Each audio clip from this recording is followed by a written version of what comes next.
Katika kile kinachoonekana kama hatua kubwa ya kiuchumi yenye athari ya muda mrefu, bunge la Ukraine limeridhia makubaliano mapya ambayo yanatoa udhibiti mpana kwa mashirika ya Marekani juu ya rasilimali asili za nchi hiyo.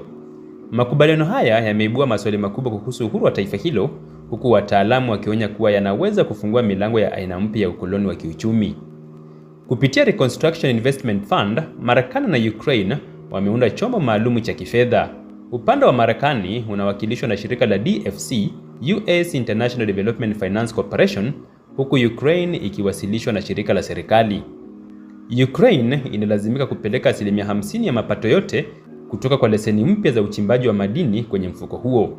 Marekani kwa upande wake inaweza kuhesabu msaada wa kijeshi kama mchango wake, lakini haina wajibu wa kutoa msaada wowote. Katika mkataba huo, 50% ya mapato kutoka leseni mpya za madini huenda kwenye mfuko wa pamoja. Makubaliano ya mfuko huu